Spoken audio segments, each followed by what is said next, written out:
Autograph Dynasty Podcast. I'm your host, Jose Gonzalez, and we got with us Fred Warner, rookie linebacker with the San Francisco 49ers. And for the next season or so, we're going to have Fred on regularly, talk about the games, talk about the Niners, talk some football, talk a little bit about everything else. So we'd like to welcome Fred to the show. Yes, sir, man. Good to be here. Good to have you here. So just for those people who don't know Fred Warner is, the two or three people who may not know who you are, tell them a little bit about yourself, where you grew up and, things like that. Yeah, sure. I mean, I came, grew up, born and raised in San Marcos, California, down in San Diego, raised by a single mom. I have a little brother and little sister, so I'm the oldest of three. Went to Mission Hills High School. And I played football ever since I was probably 7 years old. I earned a scholarship to BYU, so I went and played BYU 4 years, and then finally got that phone call from the 49ers. So, right on. Oh yeah. Were you always a linebacker, or did your position switch over the years? I for sure switched. When I was in Pop Warner, I was a linebacker. And I kind of felt like that was my spot. But in high school, they saw me more as a tight end. So I played tight end like my first 2 years of high school. And then they finally let me go back to defense. And then when I went back to defense, they were like, okay, well, we should have never, moved him from this position because I was doing so well. Right. And I played tight end still, so I was a two-way player. But, everything kind of took off from there. Okay. And when you were at BYU, can you tell us a little bit about how they used you as linebacker? Because I know they have a little bit of a different system there. Oh, yeah, for sure. I mean, my first 2 years under my coach, Bronco Mendenhall, he had a defense, the 3-4, so I was playing outside linebacker, more on the line of scrimmage, holding the edge and pass rushing a little more. And then my last 2 years under Kalani Sitake, he had a 4-3, and I was more of the strong side linebacker where I was out in space, almost like a nickel back. Okay. Covering a lot, but I was still making a lot of plays in the backfield, and I was able to get my hands on the ball a lot. It was kind of a lot of different things over, those 4 years, but never did I really have the chance to play behind the line of scrimmage like I am now. So. Okay. What was your most memorable play at BYU? By far, my most memorable play was at Boise State my junior year. Unfortunately, we didn't win that game, but my best play was when I, intercepted the ball and ran it back for I think it was about 50, 40 yards down the sideline. And it was just one of those plays, that career-defining play, I feel like, where everybody's going to remember me by that play. Right. It was great. That's awesome. And how was the combine? How was that, the experience, going in there and doing all the drills and things like that? Yeah, the combine, it was surreal for sure. You grow up and you watch the combine on TV, you watch all those guys go through the drills and everything, but there's a lot more behind the scenes that goes on with, medicals and interviews with these teams. And it's a pretty tiring process because they keep you up really late and then they want you up early in the morning. You have different drug tests you have to do and psychological testing you have to do. So, having gone through that part of it, it's actually a lot more difficult to be able to perform at your best when the drills come, because those are at the very end. Right. But so the guys who do perform really well, that's even more of a testament to the type of athlete they are or player they are, I guess. Absolutely. But yeah, it was a great experience overall. Awesome. And kind of leading up to the draft, did you have any inklings as to which teams were interested in you, or were you just like, man, whoever drafts me, that's cool with me? Oh yeah, no, I for sure had the mindset of wherever I go, I'm for sure to be grateful and ready to go. I knew the teams who were bringing me on 30 visits, they had that extra interest in me. Right. The 49ers were one team that had brought me in, and 6 or so other teams brought me in as well. But yeah, my agent had told me I could get drafted by a team who's talked to me a whole bunch throughout the process, or a team who's never even made contact with me. So, I kind of just kept it all up in the air. Right. Yeah. Did you have a draft day party, or just hang out with your family, or how did that happen for you? Yeah, it was it was more intimate party. It was just my close family and friends. Nothing too big because I didn't know where exactly I was going to go. I could have gone early day 2, late day 2, or even early day 3. So I wasn't sure. But yeah, I kept it real intimate. It was a great experience. You dream about that phone call, and just that whole day, me sitting there with my phone in my lap, I was just I was very nervous, but at the same time, when I got the phone call and everything from hearing from Mr. Lynch and Kyle Shanahan, it was surreal for sure, and it was a dream come true. What was the first thing you did when you found out that the 49ers had drafted you? Like right after the phone call. Right what after did the you phone do? call, Yeah. Everybody's like, "Who was it?" And then I told them the 49ers, and everybody started screaming. And I was hugging my mom, hugging all the rest of my family. Just couldn't get rid of the smile on my face. And everybody, it was just a very happy moment. And my uncle, who was there, he's actually a 49er fan. He had his jacket on. Right. And he put his jacket on me because obviously it was fitting. Right. So yeah, it was super cool moment. Something I'll remember for the rest of my life for sure. Right. Had you ever come to Levi's Stadium before being drafted by the Niners? Just for the 30 visit. Okay. I came and visited, and they showed me around, and I got to see everything. So yeah, that made it even better for when I did come for my first time for rookie minicamp, being familiar with the place. How has your first camp, as a rookie in the NFL, how has that gone so far? I think it's gone really well. Went from moving from OTAs to training camp now. I feel like it was a smooth transition. I picked everything up right where I left off from OTAs with learning the playbook and taking a step forward every single day, getting better, learning the position because I haven't played Mike before. But I feel like it's a natural position for me, and I've been doing well at that position. I'm just excited to keep building and keep getting better all the way up to the season. Right on. Are there any opponents in the regular season you're really excited about facing? Maybe all of them. Yeah, exactly. I mean, all of them. I'm a big football junkie. So growing up, I watched NFL all the time, and I have specific players I've looked up to, at my position or even other positions. So just looking forward to playing those type of guys and knowing I'm on that level now where I get to compete against those guys. And who were some of the players you looked up to growing up? Yeah, one in particular, Bobby Wagner was a guy I started to watch a lot of film on, at the end of my college career. He's an outstanding linebacker, one of the best in the league right now. And, obviously that's going to be one of the guys I'm going to be able to play against. So looking forward to that. Right. Who so far have on the team would you say of the rookie class, or it could be any veterans? Who would you say is the most likes to joke around a lot? Likes to joke around a lot. Yeah, man. There's plenty of jokesters on the team. I'll say that. Rookie class, I'm not sure if I can really name one specifically. I probably have to go with DJ Reed. Okay. Out of the rookies. Okay.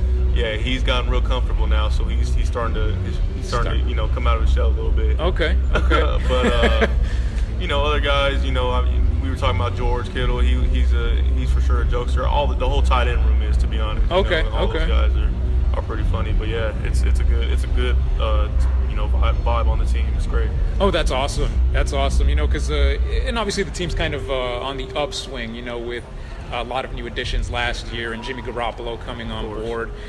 So I'm sure it was exciting to get drafted on a team kind of on the rise. Oh, absolutely. Yeah. I mean, just how the 49ers have been the last couple of years obviously was probably a disappointment to not only the team but to the fans as well. But from what I'm seeing, it's as if none of that even happened. I'm coming into a team that everybody's hungry to get better each and every day and grind, and we practice with the winning mentality every day.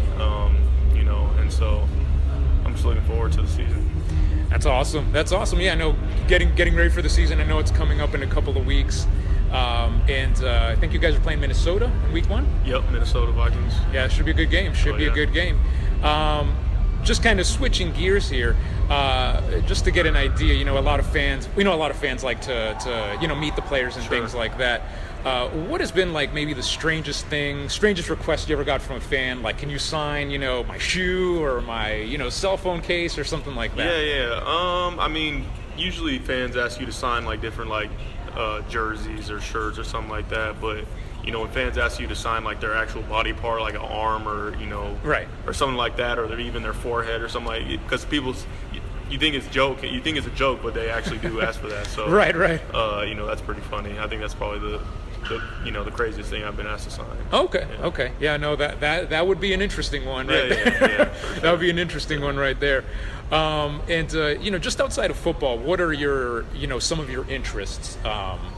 Downtime or things like that. Yeah, I mean, I'm pretty laid back. I like to just go to the movies, or I'm a big video game guy. When I have time. And yeah, I mean, whatever is just laid back, chill, nothing too crazy. What's your favorite video game or video game series? I know. Sure, yeah. I mean, right now I'm on PUBG a lot. Okay. That's kind of my game. A lot of people are into Fortnite, but I'm more into the more realistic shooters. Right. Okay. Did you ever enjoy like playing Madden as well? Oh yeah. I'm a big Madden guy too. Okay. Just got that new Madden, so looking forward to playing that more. And just out of curiosity, I don't have Madden yet, but are you in the game? Oh yes. Of course. Okay. Yeah. No, that's another dream come true. Not having to create your own self into the game. Exactly. I'm already on the game. And exactly. Yeah, that's pretty cool. No, that's awesome. And what for you has been maybe the biggest transition from moving from Southern California to Northern California? It hasn't been too big of an adjustment. Both areas have great weather. The people are great here from what I've seen so far. Is the traffic just as bad in Southern? The traffic it might be worse in Southern California. Really? So yeah. Wow. I mean, I know the traffic's kind of bad out here. I haven't been on the freeways too much, but it gets pretty rowdy down there. Okay. But yeah, it's been great. Okay. With the Niners, they have a pretty good schedule coming up here in a few weeks, obviously. What's it like playing with, getting to play with guys like Reuben Foster and Malcolm Smith and, Brock Coyle and guys like that? Oh, it's great. It's great. That room, I feel like we have one of the deepest position groups of the team. I feel like, playing with guys like Reuben and Malcolm and Brock, guys who've been there and played at a high level. It's great to kind of like pick their brain and learn from them, not only asking them questions, but just watching them, because all three of them are great players. But yeah, it's just only making my game better, learning from them. Right. And just so we know, who do you think is the fastest between you and Reuben? You or Reuben? And you don't have to answer if you don't want to. Yeah, I'm not gonna say who's fast. Okay. But, you guys are both fast. We both fast. Okay. Yeah. I know in college, I think you covered a lot in the slot before, and here right. I think you're playing in the middle. Uh-huh. Has that been a little bit of an adjustment, moving from outside to playing more in the middle? It's for sure been an adjustment. It's a lot different. But at the same time, I feel like it's not anything too overwhelming for me. I feel like I've caught on to it fairly quickly, and have been able to start playing faster and faster every day. Because the more I start to figure out my own position, I'm right. able to play more so to the offense and what they're trying to do. So right. Yeah, it's been good. And what's been like maybe the biggest adjustment or biggest difference between college football and the NFL? Like if you had to pick one thing. Sure, yeah. I mean, everybody talks about the speed, right. Of the game. That's for sure revved up, and so I think that's the biggest part for me. Changing positions is not only am I having to trying to learn the new position, but learn it at a faster pace. So I'm having to see everything even quicker than I had to see it back in college. But like I said, it's not too crazy. People talk about how big the guys are in the NFL. It's nothing too different from what you see in college. Size-wise, it's everybody's grown men out there, and you got to be able to bring what you got. So right.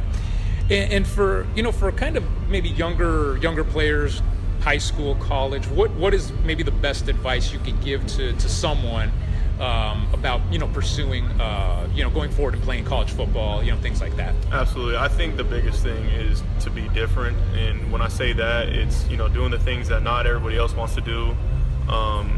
Everybody in high school or even growing or before high school, it doesn't matter, just growing up, You know, people are going to want to go out and party and do things that aren't going to help you to be able to be a better player. But the more that you can do extra to get an advantage over your opponent or, you know, your competition, and doing the little things right, focusing on the details, the quicker you can catch on to that, the quicker that you'll become a better football player and get to this level. Right. No, makes sense. You know, definitely, you know, having to work hard, make yourself stand out from everybody else. You know, those are big things. You know, that, you know, a lot of teams, I think, would, you know, when they're scouting or recruiting somebody into college, you know, they want to look for those sorts of things. And then obviously in the NFL, you know, they're trying to look for, you know, certain types of players, certain skill sets and things like that. What's it like learning under Robert Saleh, you know, in his defense? What do you say is like the biggest impression that he makes upon you? Yeah, we have our saying, which is all gas, no brakes. Right. And, you know, we don't play a very complex style of defense. You know, we're a cover 3 team, and we're simple, but we're very detailed in what we do. Right. And you have to be very precise in what you do out there on the field and in your assignment, because, you know, the whole objective is to try and play as fast as you can. And we want all 11 guys flying to the football and playing. He uses the word violent, you know. Right.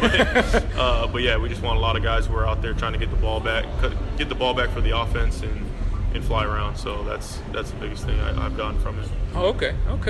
And it must be pretty interesting, you know, with John Lynch, who used to play in the NFL, as being the GM. I'm sure he's got a lot of insight and wisdom, you know, from his playing days. Yeah, for sure. I mean, I've sat down and chatted with him a little bit. You know, he's a San Diego guy too, so that's right. We got that connection.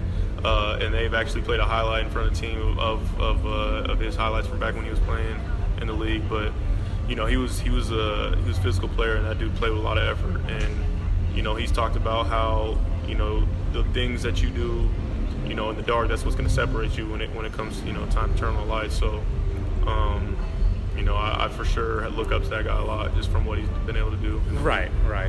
And so for this season, what do you think are some of your big goals? What do you hope to accomplish by the end of the season? You know, nothing. My one big goal heading into the whole draft process or heading into the season was to be the rookie defensive player of the year. Right, of course. Yeah. You know, that's the ultimate goal.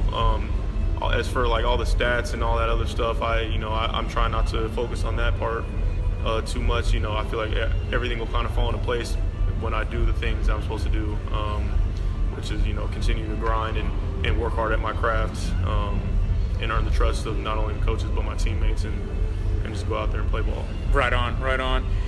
And we've got time for maybe one last question here.